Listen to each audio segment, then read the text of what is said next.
നാം പ്രവർത്തിക്കുന്ന നല്ല കാര്യങ്ങൾക്ക് പകരമായി നമുക്ക് ദുഃഖം പ്രാപ്തമാവുകയാണെങ്കിലും അല്ലെങ്കിൽ ദുഷ്കർമ്മങ്ങൾ ചെയ്യുന്നതിലൂടെ സുഖം പ്രാപ്തമാവുകയാണെങ്കിലും നമ്മുടെ മനസ്സ് ഒരു കാര്യം തീർച്ചയായും ചിന്തിക്കും: ധർമ്മമാർഗത്തിലൂടെ സഞ്ചരിക്കുന്നതിൻ്റെയും നല്ല കർമ്മങ്ങൾ പ്രവർത്തിക്കുക എന്നതിൻ്റെയും പ്രയോജനം തന്നെ എന്താണ്?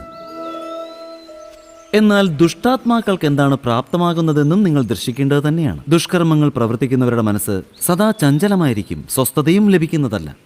മനസ്സിലെപ്പോഴും പുതിയ പുതിയ സംഘർഷങ്ങളും ഉണ്ടായിക്കൊണ്ടിരിക്കും. അവിശ്വാസം അവരെ ജീവിതകാലം മുഴുവനും പിന്തുടർന്നുകൊണ്ടേയിരിക്കും. ഇതാണോ സുഖം? എന്നാൽ ധർമ്മമാർഗത്തിലൂടെ സഞ്ചരിക്കുന്നവരുടെ, നല്ല കാര്യങ്ങൾ പ്രവർത്തിക്കുന്നവരുടെ, സത്സ്വഭാവിയായ വ്യക്തിയുടെ മനസ്സ് ശാന്തമായിരിക്കുന്നതാണ്. പരിതസ്ഥിതികൾ അവരുടെ ജീവിതത്തിലെ സുഖത്തിന് തടസ്സമാവുന്നതേയില്ല. സമൂഹത്തിൽ ബഹുമാനവും മനസ്സിൽ സദാ സന്തോഷവും ഉണ്ടാകുന്നതുമാണ്.